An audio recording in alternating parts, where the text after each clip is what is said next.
sejahtera bagi kita semua. Saya Marina, CGP Angkatan 10, SD Negeri 097343, KP Perdagangan, Kabupaten Simalungun. Kali ini saya bersama rekan saya, Ibu Supianingsih, guru kelas 6 SD Negeri 097343. Selamat pagi Ibu Nining. Pagi Bu. Bu Nining, apa kabarnya hari ini? Alhamdulillah baik Bu Marina. Baik Bu Nining, hari ini kita akan melakukan percakapan praobservasi ya Bu, sebelum nantinya saya mengobservasi Ibu dalam jalannya proses pembelajaran yang Ibu lakukan di dalam kelas. Nah, yang kita lakukan saat ini adalah percakapan praobservasi sebagai persiapan awal agar Ibu lebih siap dan lebih percaya diri, sehingga Ibu dapat memberikan pembelajaran bagi murid yang lebih baik lagi. Bu Nining, ada beberapa pertanyaan yang ingin saya sampaikan kepada Ibu, boleh Bu? Siap. Yang pertama berkaitan dengan tujuan pembelajaran. Jadi apa sih yang menjadi tujuan pembelajaran yang ingin Ibu capai pada hari ini? Baik Bu Marina, akan saya coba jawab berdasarkan rancangan yang saya tulis nantinya. Yang pertama, siswa mampu menyebutkan manfaat tumbuhan dan hewan terkait habitatnya.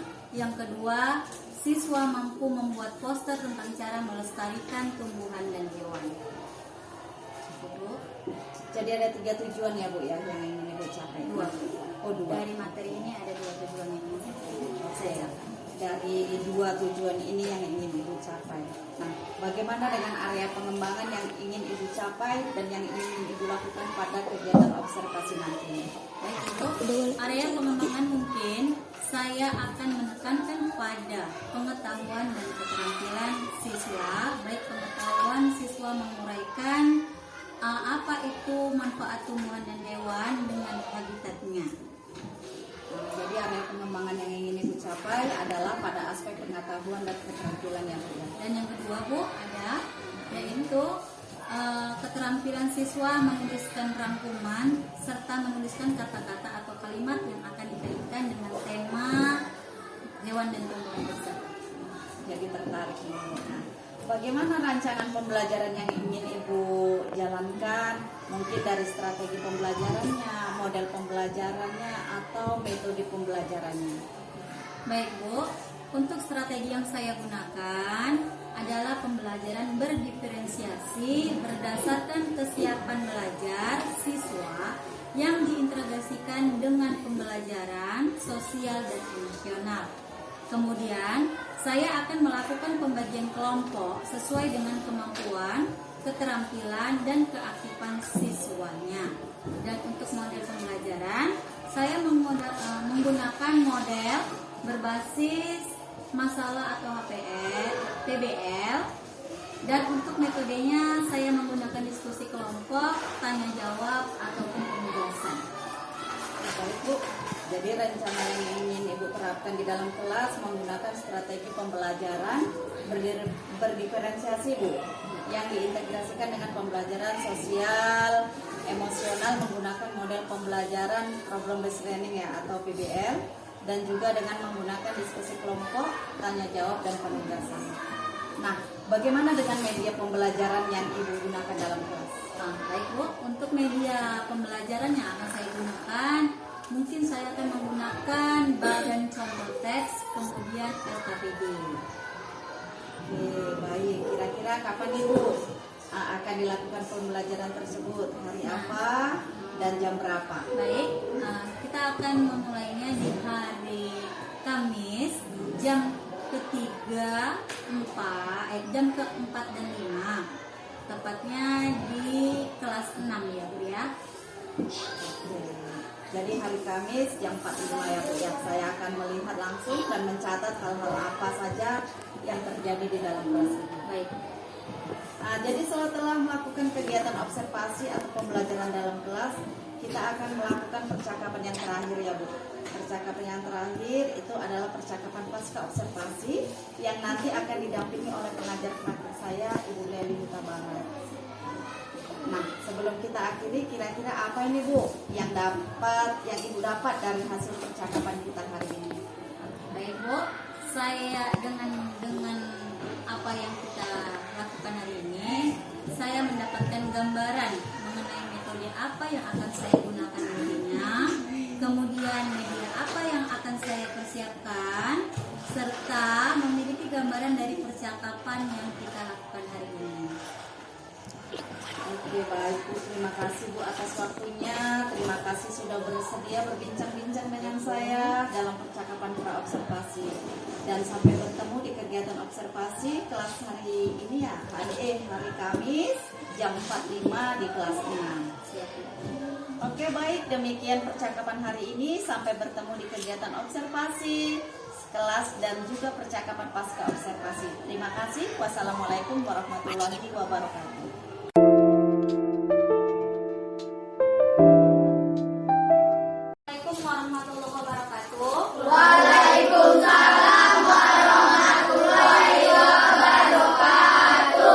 Selamat siang semuanya. Siang, Bu. Kabar hari ini? Baik, sehat, kuat, mantap. Belum ngantuk ya, masih istirahat pertama. Uang jajannya udah habis? Belum. Nah, hari ini setelah jam istirahat kita masuk jam pelajaran IPA. Kita meneruskan dari pelajaran yang kemarin tentang penyesuaian diri hewan dengan lingkungan. Nah, hari ini coba dibuka dulu halaman 111 tentang cara hewan beradaptasi terhadap kondisi lingkungan tertentu. Sudah dibuka semua? Sudah. Oke, baik. Nah, sebelum kita memulainya, ada baiknya kita berdoa terlebih dahulu, memohon kepintaran sama Allah agar ilmu yang hari ini Ibu sampaikan bisa kalian cerna. Berdoa dimulai. Berdoa selesai. Nah, baik. Semoga doanya didengar oleh Allah Subhanahu wa taala dan dapat kalian aplikasikan dalam kehidupan kalian masing-masing. Nah, lihat, minggu lalu atau beberapa hari yang lalu kita bicara tentang penyesuaian diri hewan dengan lingkungan. Penyesuaian diri hewan dengan lingkungan itu ada dari beberapa jenis, dari bentuk paruh, bentuk gigi, bentuk apa lagi tadi? Bentuk kaki, terus bentuk mulut itu tadi paruh, gigi, terus apa lagi? Itu yang lidah. Dan satu lagi apa? Lupa, Bu. Oke, 4 pun sudah mantap. Nah, itu penyesuaian diri terhadap lingkungan. Tadi kita bilang kalau paruh seperti dia mengikuti apa bentuk makanan yang dimakannya. Ya, hewan terbagi atas 3 untuk makan. Makanan apa? Daging, yaitu karnivora, herbivora pemakan omnivora pemakan daging dan tumbuhan. Dari ketiga bentuk jenis hewan tadi ini, ternyata bentuk paruh, bentuk gigi, bentuk kaki, bentuk lidah itu berbeda-beda. Ya, nah itu pelajaran beberapa hari yang lalu. Nah, sekarang kita belajar tentang cara hewan beradaptasi terhadap kondisi lingkungan tertentu. Kalau kita kedinginan, kalau kita kepanasan, kita bisa nggak mengkondisikan lingkungan kita? Tidak. Misalnya, masa tidak? Kalian kalau kepanasan, kalian mencari kipas? Kalian kalau kedinginan, kalian mencari selimut? Begitu juga dengan hewan. Kalian bisa tahu nggak? Pernah lihat nggak hewan di daerah pegunungan dengan di daerah tropis ada yang berbeda? Karena bulu kambing yang tinggal di pegunungan lebih tebal, tapi bulu kambing yang tinggal di daerah tropis lebih sedikit. Iya atau tidak? Nah, sekarang coba lihat. cara hewan beradaptasi terhadap kondisi lingkungan tertentu itu tadi Bu bilang tinggal di tropis, tinggal di pegunungan, di kutub. Nah, beruang kutub dengan beruang apa satu lagi? Kalau beruang kutub dia bulunya tebal ya. Karena kenapa tebal? Karena dia menyesuaikan kondisinya di sana dingin, butuh ketebalan dari bulu. Kita aja kalau kedinginan cari selimut yang tebal. Nah, di sini ada beberapa cara, yaitu A. Cara hewan beradaptasi. Apa? Coba sebutkan. Cara hewan beradaptasi pada kondisi lingkungan tertentu. Kondisi lingkungan tertentu. Nah, di situ ada beberapa macam hewan. Tadi ada yang namanya burung, kutub, lalu apa? Dan pertahanan diri dari pemangsa laut. Untuk apa? Nah, ini hewannya berbeda-beda nggak? Iklimnya juga udah berbeda ya. Burung itu seperti padang pasir. Kutub itu identik dengan dingin, ya kan? Sangat dingin. Sedangkan laut itu panas nggak laut? Panas. Nah, ini ada ciri khas sendiri dari binatang. Karena dia menyesuaikan dirinya di burung, di kutub, di laut. Nah, di sini ada beberapa macam contoh hewan. Yang pertama, unta. Unta ini hewan mana? Hewan yang hidup di mana? Atau burung. Nah, burung itu sangat panas, ya, panas dan kering. Dia tahu nggak? Tumbuhan yang bisa hidup di burung, tumbuhannya apa namanya? Kaktus, karena dia dapat menyimpan air. Nah, hewan yang tahan hidup di gurun, unta. Kenapa? Dia juga banyak menyimpan air. Dia besar enggak? Terus yang di punggungnya itu juga besar. Mari kita lihat. Unta menyesuaikan dirinya di gurun untuk bertahan hidup. Kalian lihat itu. Terdapat rambut pada kelopak mata untuk menghalangi debu masuk ke mata ketika berjalan di padang air. Si unta itu memiliki kelopak matanya itu berbulu dan menutupi mata. Pernah lihat unta langsung? Pernah di mana? Kebun binatang. Dianya matanya tertutup sama kelopak mata dan bulu-bulu. Fungsinya apa tadi dibilang?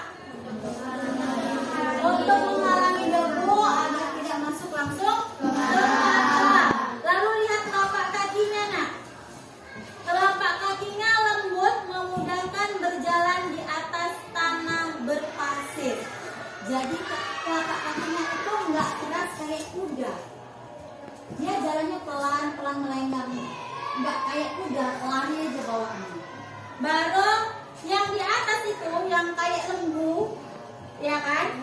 Nah, itu pundaknya itu atau punuk itu berisi cadangan lemak yang dapat dipecah menjadi energi. Cadangan lemak. Jadi di gurun pasir itu nggak semudah kayak kita di tropis mencari makan.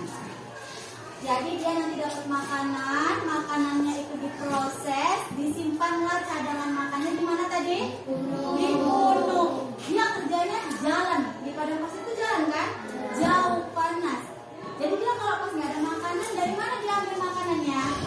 Dari punuknya, seperti lembu. Lembu gitu juga ada abdomennya. Makanya lembu tuh kerjanya ngunyah aja nggak? Padahal nggak ada rumput di situ, tapi mulutnya si ngunyah aja kan?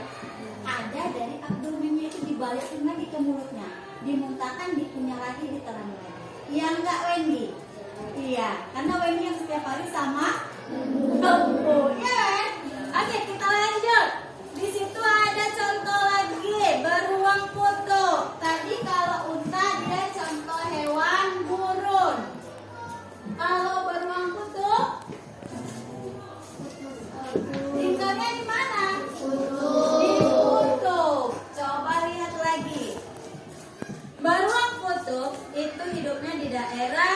yang sangat dingin di permukaan. Namanya juga kutub. Kutub utara, kutub iya, timur atau selatan. Nggak ada beta di sini ya, Pak. Oke, kita lanjut. Nah, untuk dapat bertahan hidup di lingkungan, beruang kutub melakukan penyesuaian dengan apa, nak? Rambut putih sebagai kamuflase agar tidak mudah terlihat oleh pemburu, dan lapisan lemak di bawah kulit untuk bertahan suhu dingin. Beruang kutub itu pasti berwarna putih karena kutub itu dia bersalju. Namanya dingin kali. Jadi daerahnya itu memang salju semua.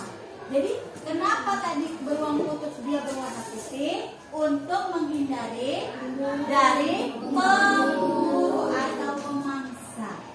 Ya, dia nanti berbentuk kelukar gitu kayak gundukan salju untuk menyelamatkan diri dari pemangsa. Lalu tadi di bagian bawahnya itu, di bawah kulitnya terdapat lapisan lemak. Kan beruang kutub itu di atas itu bawahnya gede enggak? Ya. Gede. Di situ lemak semua untuk dia menyimpan makanan. Tadi kalau unta dibunuh, kalau beruang kutub lemaknya di sini banyak. Jadi kalau bapak kalian gendut, perutnya besar, itu nyimpan lemak atau nyimpan kotoran? Lemak, tapi nggak bisa diproses lagi. Dia akan semakin membesar kalau bapak-bapak atau mama-mama. Yang ketiga, kalelawan. Kalau kalelawan ini hidupnya di mana tadi kalian baca? Di gua-gua. Berarti gua-gua itu adanya di mana? Di hutan ya? Iya, di hutan. Nah, kemampuan untuk mendeteksi pemangsa di sekitarnya menggunakan pantulan bunyi. Jadi, pernah dengar suara kalelawan? Kayak kue suara tikus juga? Ya. Tapi dia dari kejauhan sana suara, dia lebih dengar. Sensitif dia sama suara dari kejauhan. Makanya kalau mau nangkep kalelawan itu siang-siang. Ya itu ya. Kalau malam matanya terang, kalau siang matanya buta, nggak bisa melihat. Nah, kita lihat lagi.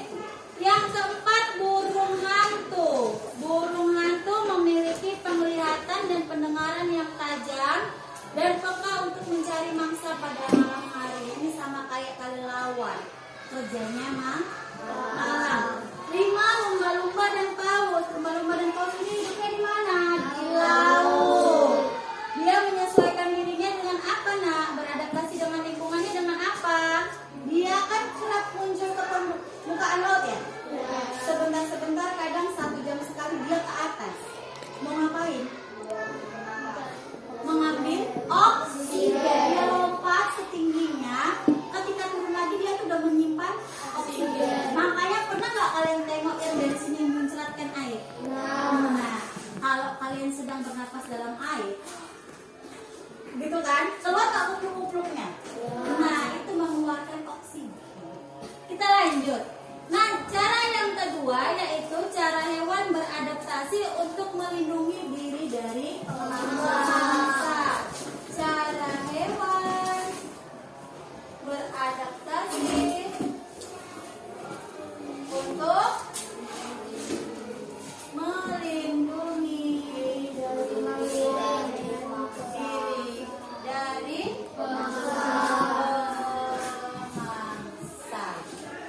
Jadi selain cara hewan itu untuk beradaptasi karena lingkungannya kayak dingin, yang panas, yang hidup di air, selain itu dia beradaptasi untuk melindungi dirinya tadi dari pemangsa.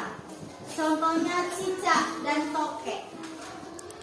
Cicak dan tokek itu melindungi dirinya dengan 2 cara. Yang pertama, telapak kakinya itu memiliki perekat yang memudahkan merayap dinding, dan yang kedua kemampuan autotomi atau memutuskan ekor. Pernah lihat cicak? Pernah lihat tokek? Tokek itu juga sejenis cicak tapi lebih besar. Ya. Kenapa dia jalan terbalik gini nggak jatuh? Padahal terbalik kan? Kenapa?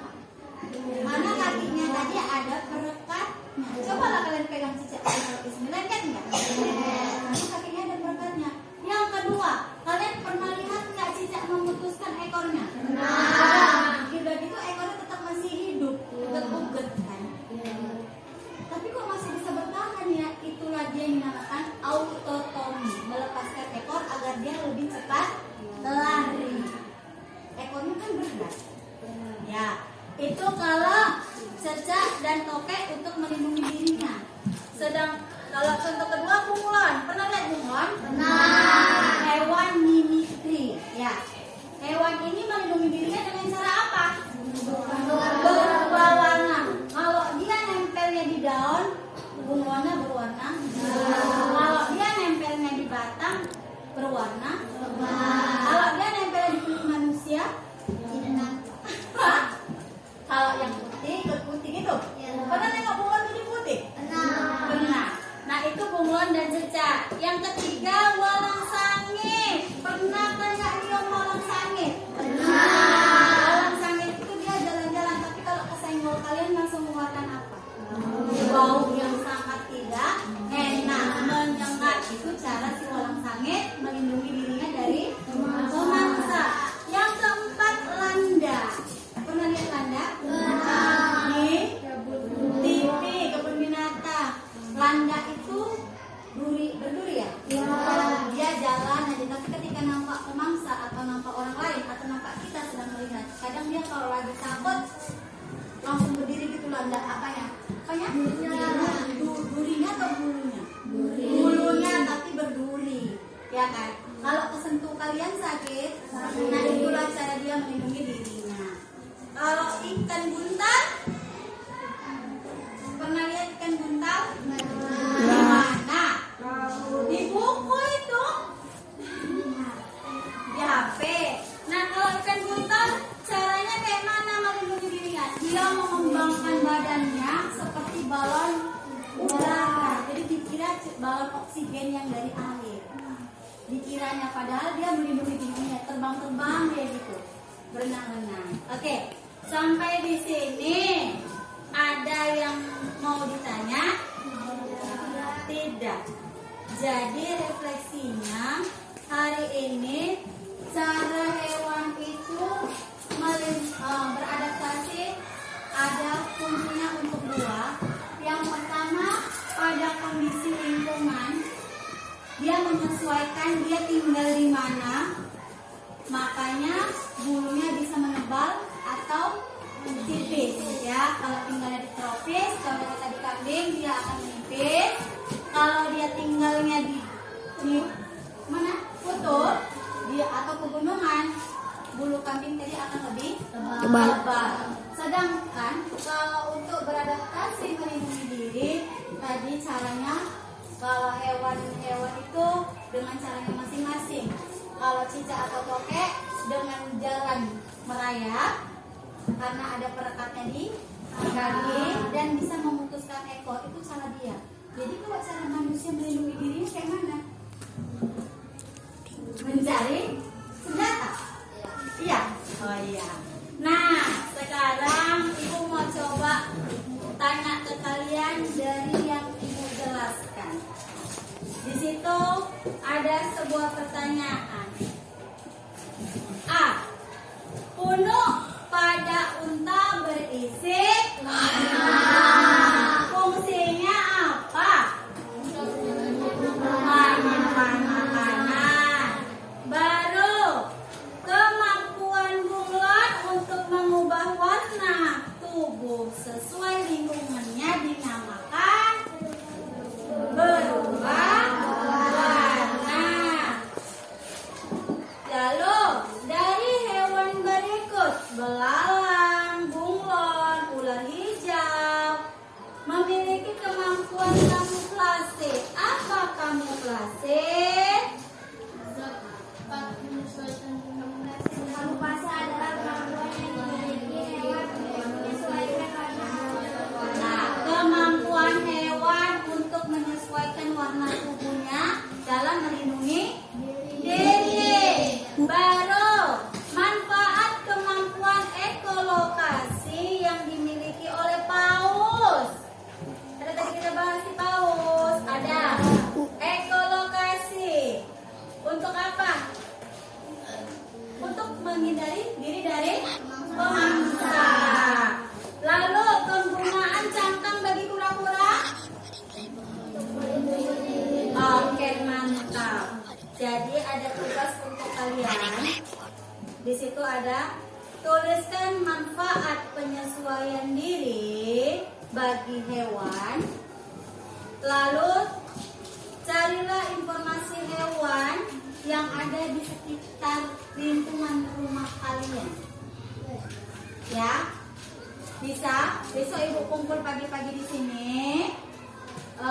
Itu aja tugas yang bisa ibu kasih serta pelajaran hari ini yang bisa ibu beri untuk kalian. Semoga apa yang sudah ibu sampaikan dapat kalian cerna dengan baik. Ya, amin, amin ya rabbal alamin. Oke, ibu sudahi. Wassalamualaikum warahmatullahi wabarakatuh.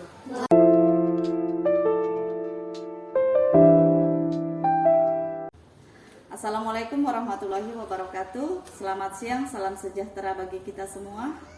Kembali lagi di sini bersama saya Marina, CGP Angkatan 10 SD Negeri 097343.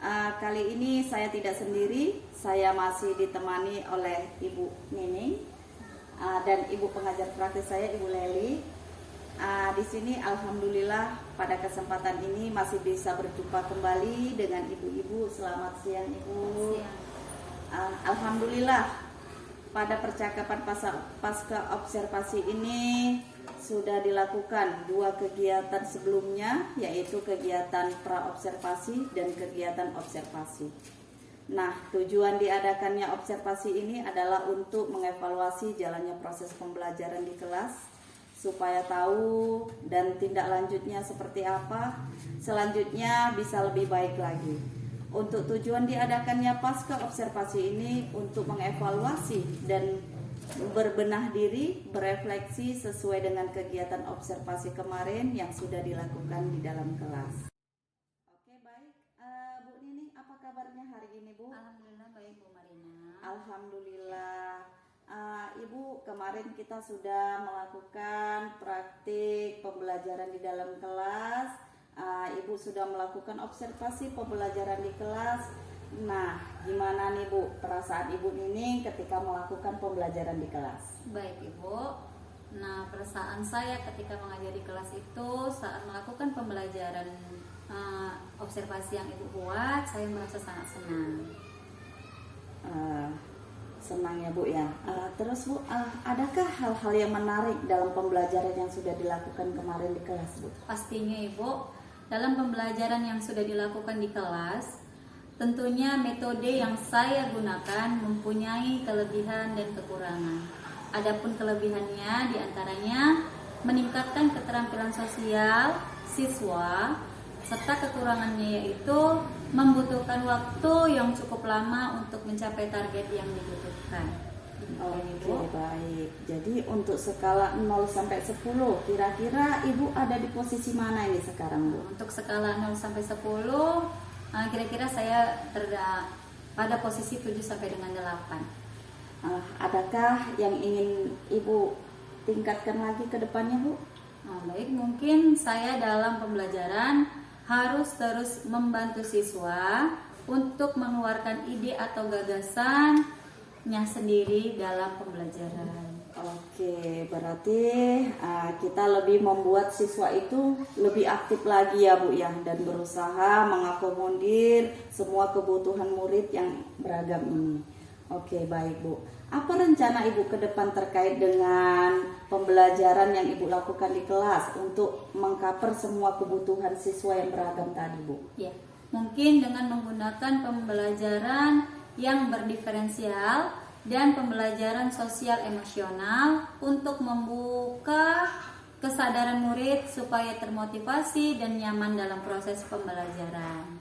Oke, baik. Jadi Ibu mau meningkatkan kenyamanan ya Bu, sehingga dalam proses belajar dengan nyamannya itu tadi murid juga bisa lebih enak belajarnya. Nah, terkait dengan waktu pelaksanaannya ya Bu, pembelajaran diferensi dan memasukkan pembelajaran sosial emosional ke depannya itu gimana ya Bu? Kapan waktunya? Ya, mungkin saya akan membuat terlebih dahulu rancangan pembelajarannya. Setelah itu baru kita laksanakan di kelas. Oke, baik Bu Nining, luar biasa. Nah, komitmen Bu Nining nih di dalam kelas pembelajaran ini mau dibuat seperti apa?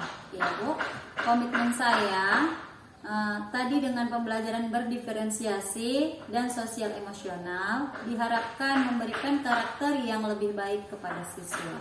Oke, benar sekali Bu. Jadi dengan pembelajaran berdiferensiasi ini, Ibu mampu mengakomodir kebutuhan murid yang beragam.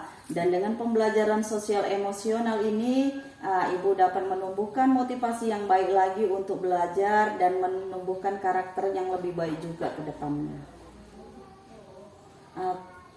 Baik Bu, dari percakapan kita tadi dari awal hingga akhir ini, apa sih yang menjadi refleksi Ibu pada kegiatan kita hari ini? Baik Ibu, sedikit saja refleksi dari saya. Dari kegiatan praobservasi serta pembicaraan yang kita lakukan tadi, saya menjadi lebih mengerti metode pembelajaran dengan berdiferensiasi dan sosial emosional agar murid dapat menjadi lebih nyaman dalam proses belajar, terbentuknya karakter serta termotivasi untuk menjadi yang lebih baik. Baik, terima kasih Bu. Terima kasih Bu Nining. Terima kasih Bu Leli. Gimana ini Bu refleksi Ibu sekarang ini dengan pasca observasi yang kita lakukan sekarang ini? Oke, baik, terima kasih kepada Ibu Marina dan Ibu Nining yang sudah memberikan kesempatan untuk saya memberikan sedikit refleksi.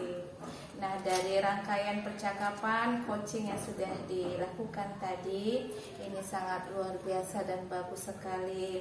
Ibu Marina sudah mengimplementasikan pembelajaran daripada proses guru penggerak, sehingga Ibu Nining dapat melakukan pembelajaran itu di dalam kelas. Nah, tadi saya sudah melihat atau mendengarkan apa yang menjadi pembelajaran yang Ibu Nining lakukan.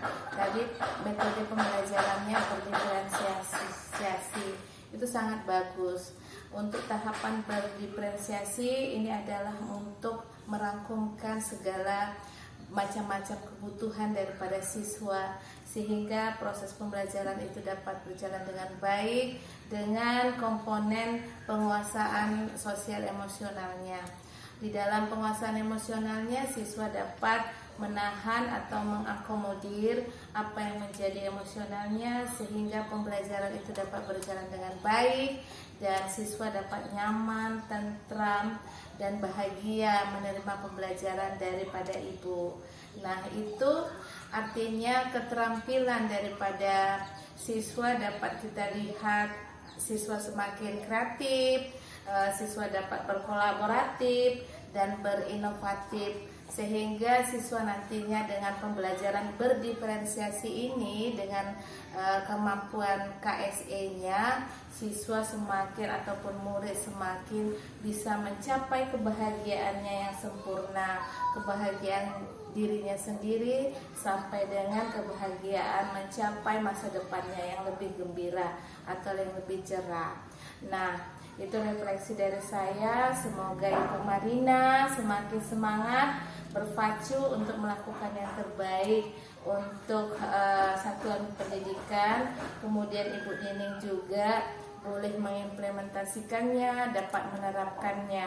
Apa yang menjadi harapan kita bersama, yaitu memberikan pemenuhan kebutuhan murid di dalam pembelajaran, sehingga harapan kita itu nantinya akan mencapai kebahagiaan yang sempurna. Terima kasih kepada Ibu Marina dan Ibu Nining. Baik, terima kasih Bu Leli atas masukannya, umpan baliknya beserta refleksinya. Semoga harapan kita bersama bisa terwujud untuk menumbuhkan karakter murid dan pembelajaran yang berpihak kepada murid, sehingga kita juga dapat memenuhi seluruh kebutuhan murid dalam pembelajaran di kelas nanti. Oke, terima kasih. Terima kasih Bu Nining, terima kasih Bu Leli atas waktu dan kesempatannya pada siang hari ini. Terima kasih atas segala perhatiannya, mohon maaf atas segala kekurangannya. Terima kasih. Wassalamualaikum warahmatullahi wabarakatuh.